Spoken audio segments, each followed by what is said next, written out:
What happens when the most feared man in the city steps into his own cafe, disguised as a regular customer?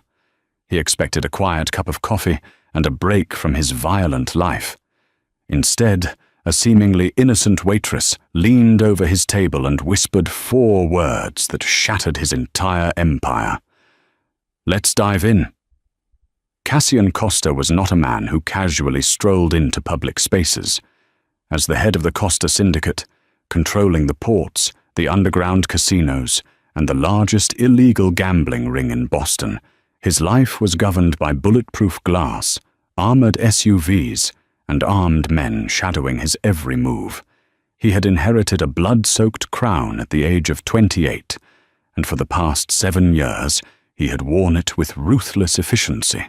His name was whispered in back alleys and shouted in police precincts, but his face was rarely seen. Yet, every Tuesday and Thursday at exactly 3 p.m., the feared Mafia boss ceased to exist. He would have his driver drop him off 3 blocks away in the South End. He would shed his $3,000 tailored Italian suit, swapping it for a faded denim jacket, a plain grey t-shirt, and scuffed work boots.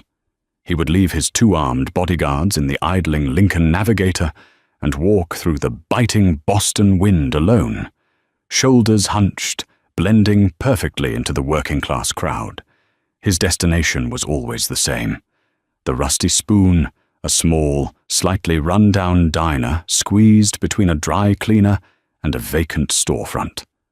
What nobody in the diner knew, not the cook, not the manager, and certainly not the customers, was that Cassian owned the building. He owned the diner. He owned the block.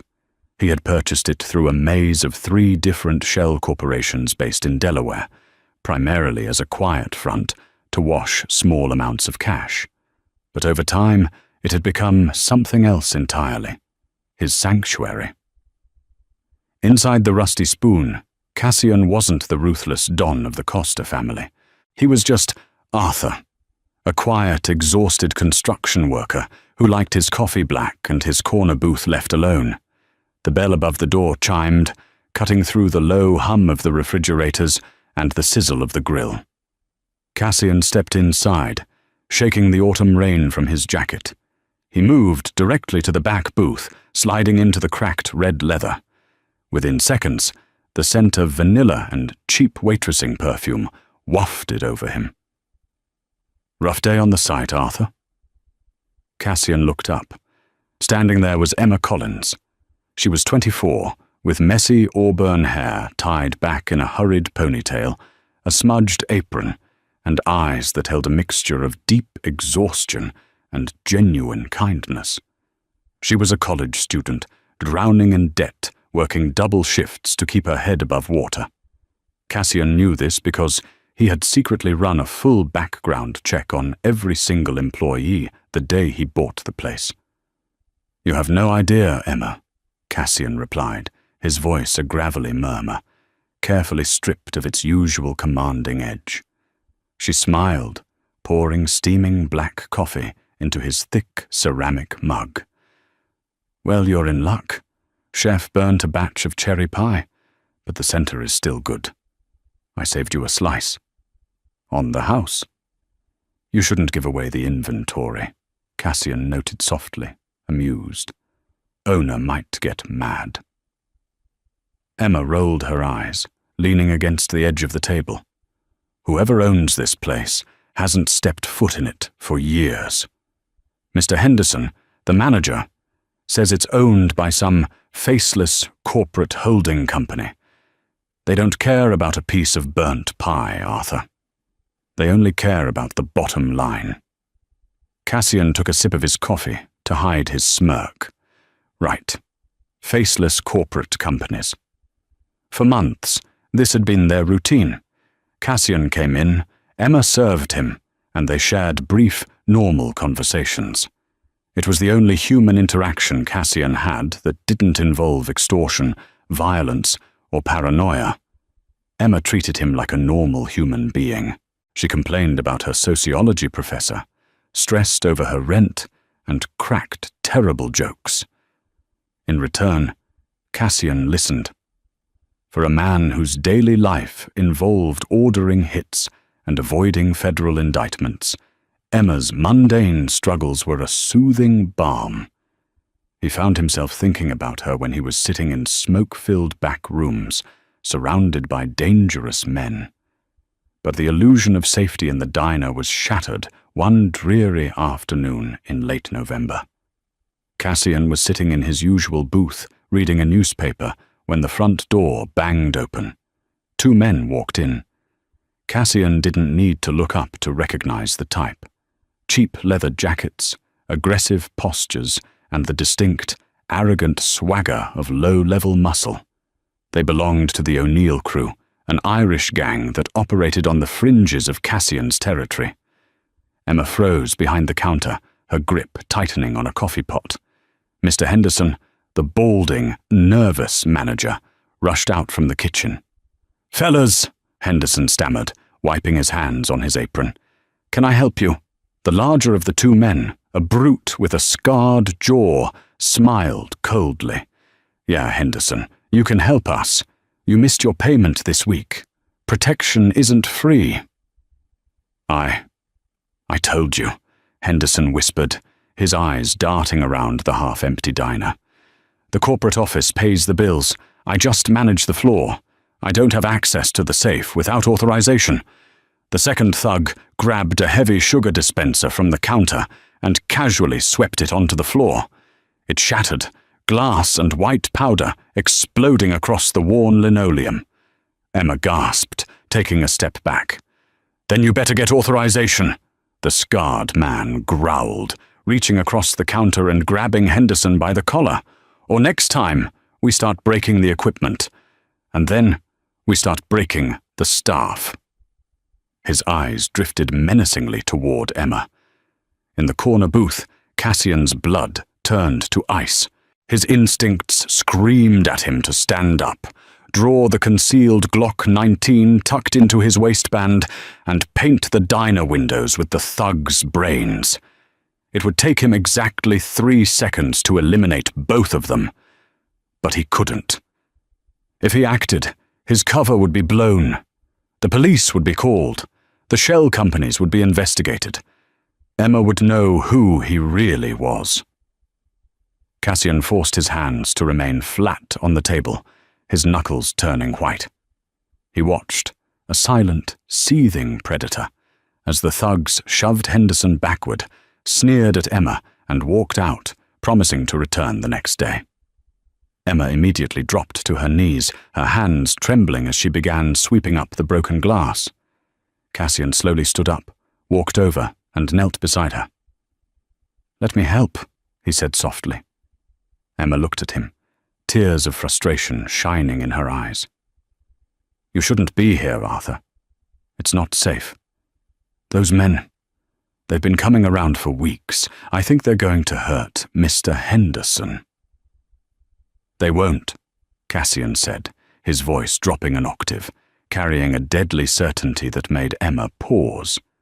He caught himself, softening his expression. "I mean, the cops will handle it. Don't worry." He helped her clean the mess, left a $20 bill on the table, and walked out into the rain. 10 minutes later, sitting in the back of his armored SUV, Cassian picked up his burner phone and dialed his underboss, Leo. "Leo," Cassian said, his voice devoid of all warmth. "The O'Neill crew. They have 2 guys shaking down businesses in the South End. Find them." "And when we find them, boss?" Leo asked. Cassian looked out the tinted window at the passing city. "Break their legs, both of them. Leave them on O'Neill's doorstep with a message. The South End belongs to Costa." The next time Cassian walked into the Rusty Spoon, the atmosphere had completely changed. It was a quiet Tuesday evening. The neon sign buzzed steadily against the window, and the scent of freshly baked bread filled the air.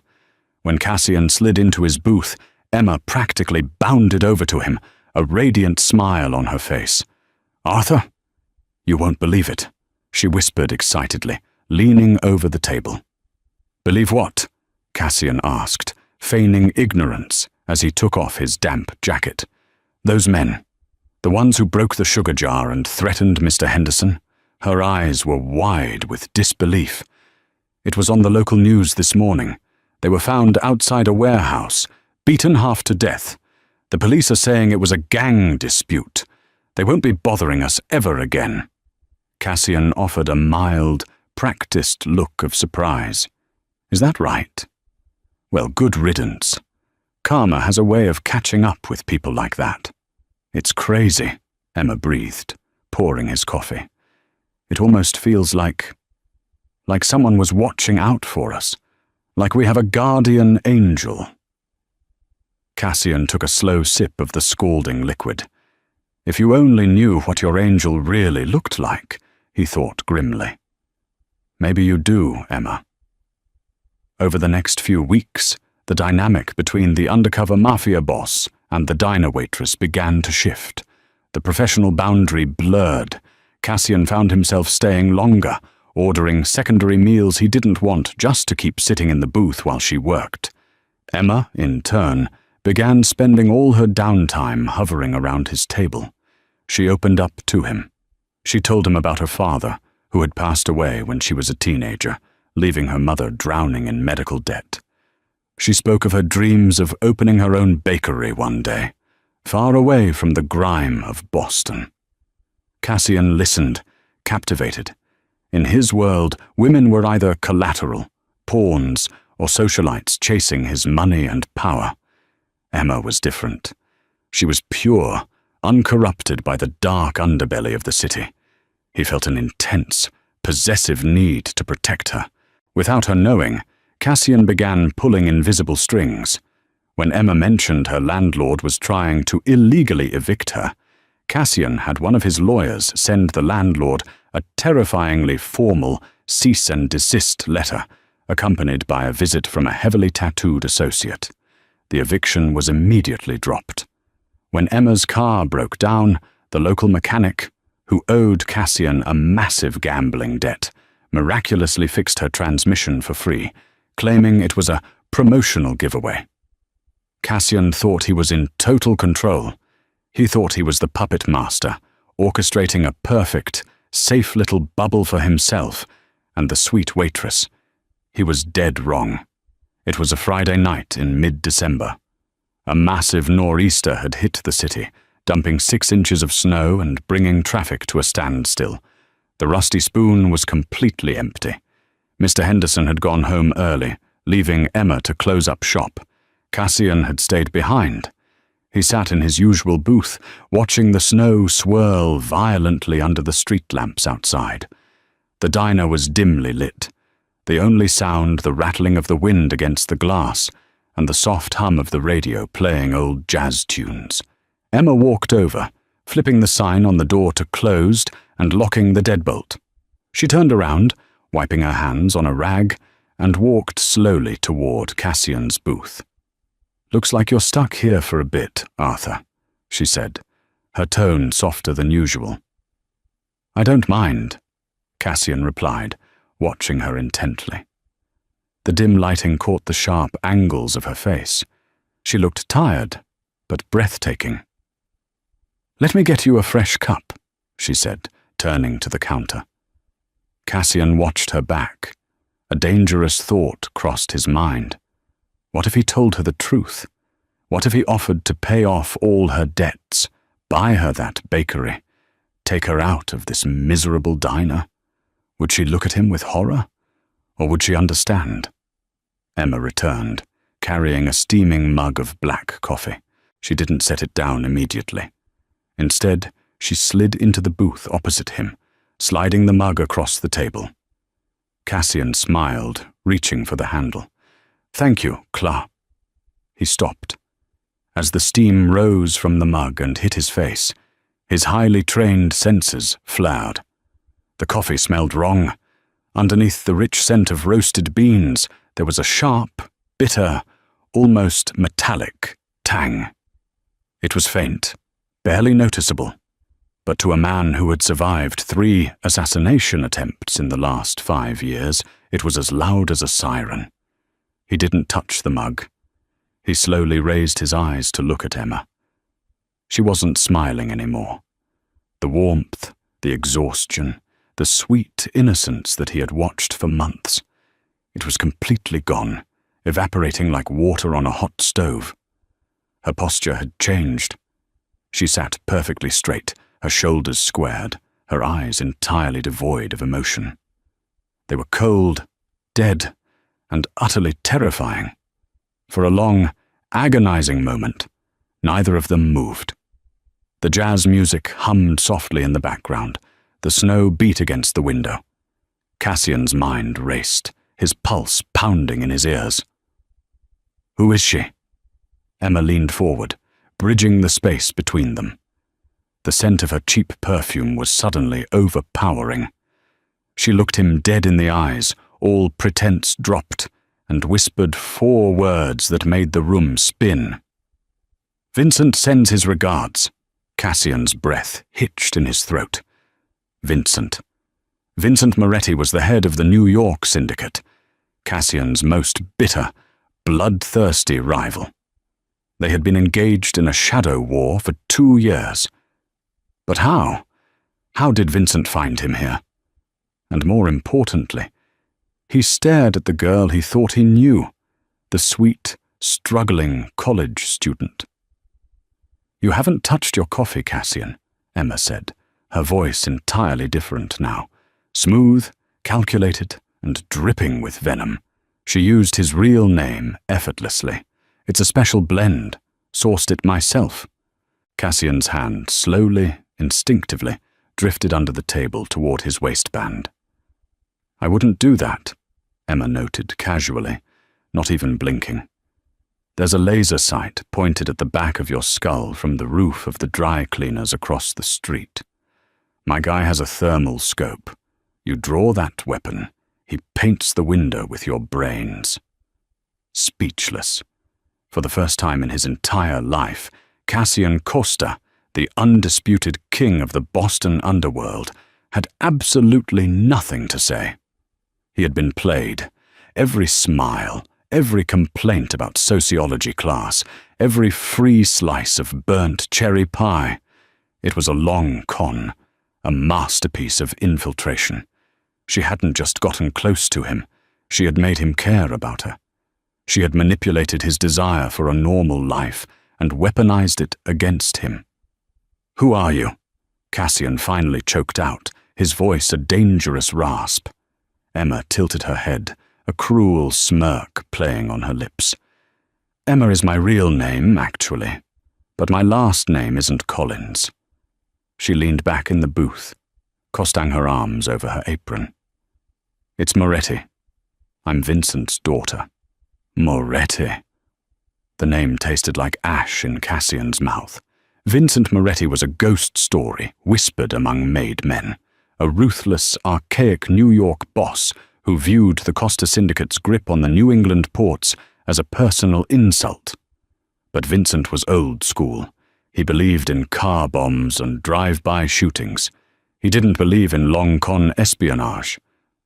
Cassian stared across the cracked laminate table at the woman he thought he knew. The auburn hair, the tired eyes, the cheap perfume. It had all been a meticulously crafted weapon. 8 months. For 8 months, the heir to the Moretti Empire had wiped down grease-stained counters, endured the grueling shifts of a diner waitress, and played the part of a financially ruined college student, all to find the one chink in Cassian Costa's impenetrable armor. "Your father," Cassian said, his voice dropping to a dangerously quiet timbre, "must be incredibly proud." Emma didn't flinch. She sat with the poise of an assassin, her eyes locked on his. "He will be. Once your empire collapses by midnight. While you and I have been sitting here, playing house in this pathetic little diner, my father's men have been moving into the South End. By dawn, the Costa family will be a footnote in Boston's history." The wind howled outside, rattling the glass panes of the Rusty Spoon. The snow was falling heavier now, a blinding white sheet that obscured the streetlights. The coffee. Cassian murmured, glancing down at the steaming black liquid between them. What is it? Ricin? Aconite? Tasteless, odorless, and fast-acting, Emma replied smoothly. A synthetic paralytic. You would have felt a mild shortness of breath, followed by complete cardiac arrest within 4 minutes. The medical examiner would have ruled it a massive heart attack. Clean, quiet. And if I didn't drink it? Then Donovan, the man currently freezing his fingers off on the roof across the street, puts a .308 caliber round through your right temple, she stated, tapping a manicured fingernail against the table. I win, Cassian. It's over. Keep your hands where I can see them. Cassian looked at her. Really looked at her. He stripped away the betrayal and the bruised ego, analyzing the situation with the icy calculation that had kept him alive for 7 years at the top of the Boston underworld. He noticed the slight tremor in her left hand. He noticed how she kept glancing at his chest, avoiding prolonged eye contact. Most importantly, he noticed the flaw in her grand finale. A slow, dark smile spread across Cassian's face. It was a terrifying expression, completely devoid of warmth. Emma's brow furrowed. What are you smiling at? You had a clear shot for 8 months, Emma, Cassian said softly, leaning back against the red vinyl booth. You knew my schedule. Tuesday and Thursday, 3 p.m. You could have poisoned my pie. You could have slipped a blade between my ribs when you leaned over to pour my coffee. You could have had Donovan shoot me the second I walked out the front door on a sunny afternoon. Emma's jaw tightened. I was waiting for the right moment. The storm gave us cover. Bullshit, Cassian countered, his voice sharp like a cracking whip. You're Vincent Moretti's daughter.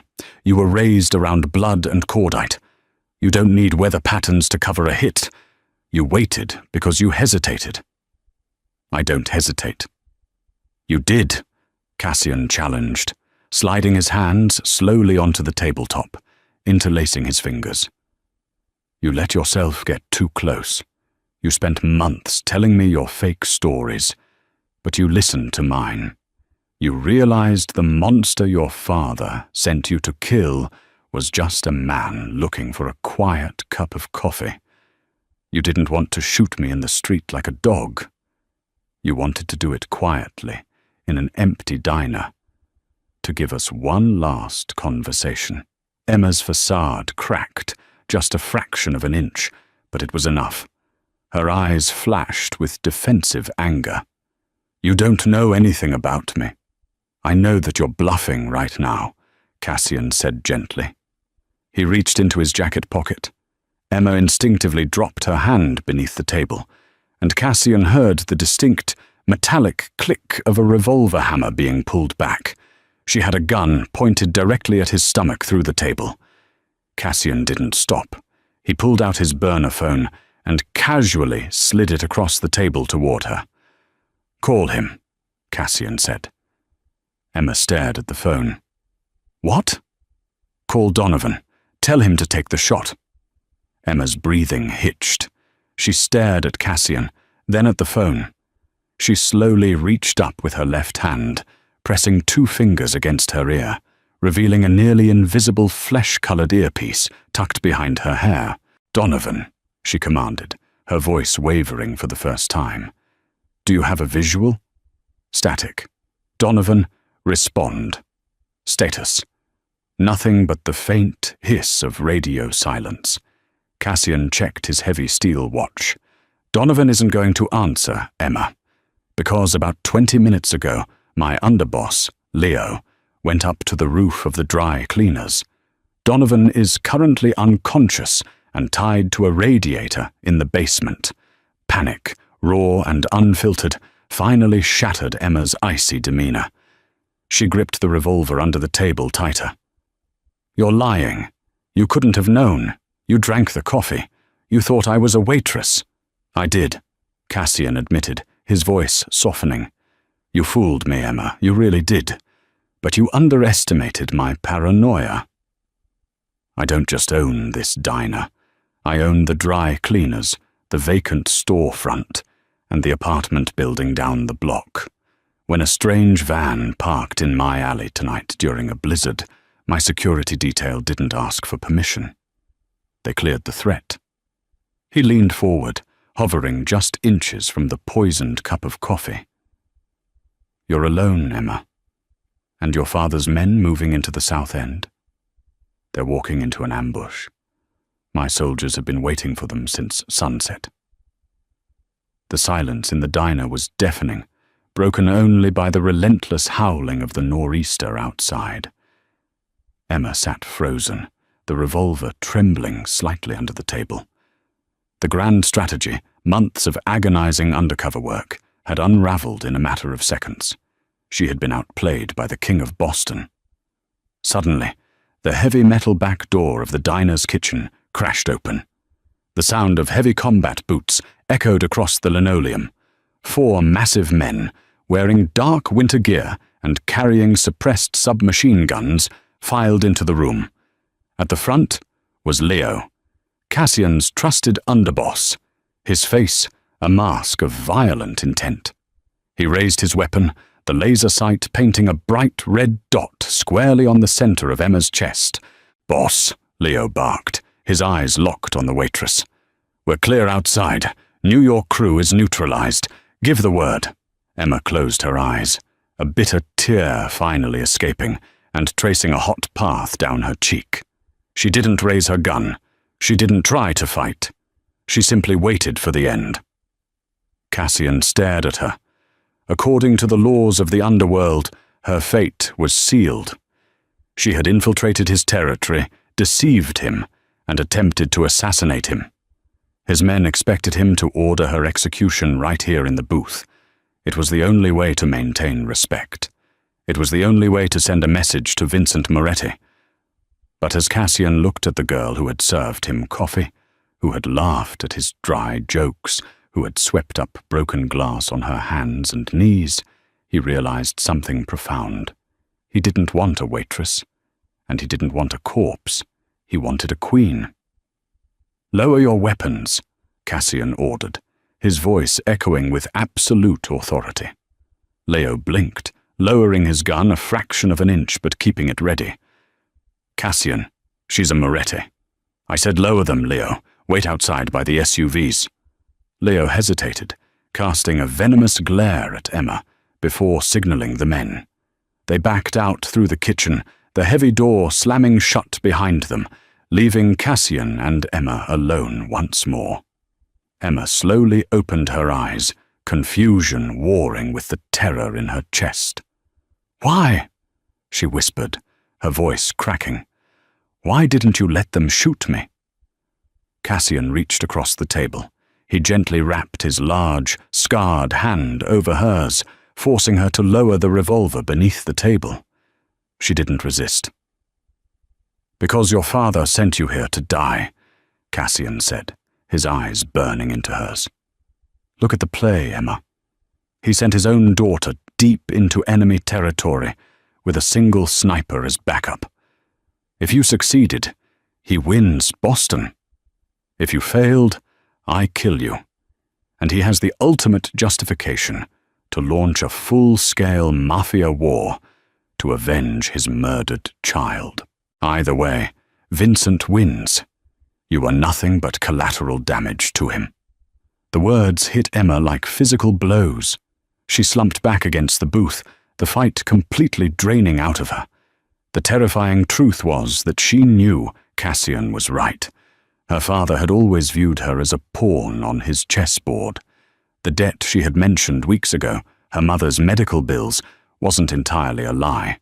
Her mother had died in a private facility, and Vincent had held the financial control over Emma's inheritance ever since, forcing her into the family business against her will. "I had no choice," Emma choked out, the cold mafia princess completely giving way to the broken woman beneath. "He would have stripped me of everything. He would have hurt the people I care about." Cassian stood up from the booth. He walked around the table and slid in next to her.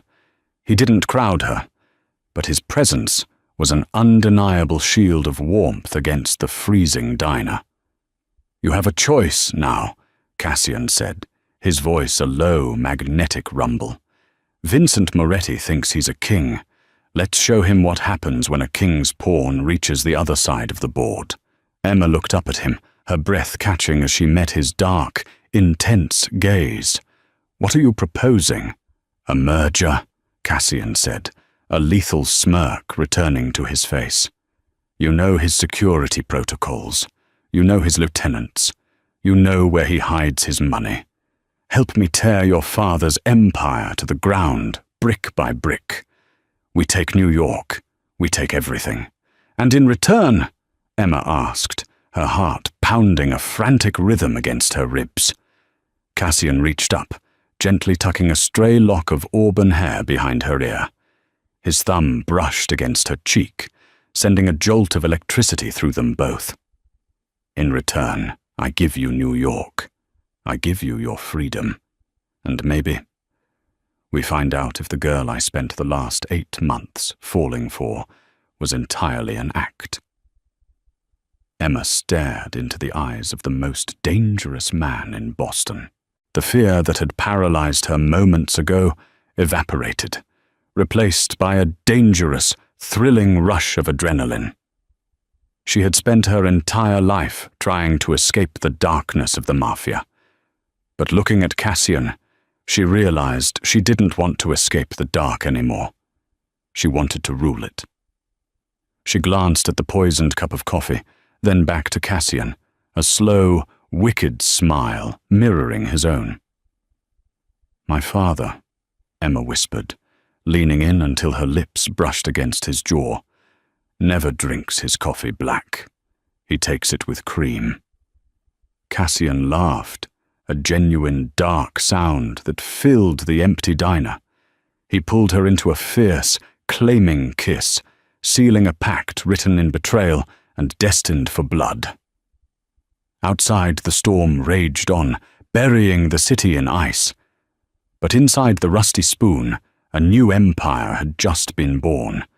The undercover boss had walked in, looking for a quiet escape. But the waitress had given him the world instead. Vincent Moretti didn't know it yet, but his reign was already over. His own daughter was coming for his crown, and she was bringing the devil of Boston with her. If you loved this story of betrayal, power, and unexpected romance, hit that like button. What would you have done in Cassian's shoes? Let us know in the comments below. Don't forget to share this video with your fellow drama lovers and subscribe to our channel for more thrilling, real-life mafia tales. Ring the notification bell so you never miss a plot twist.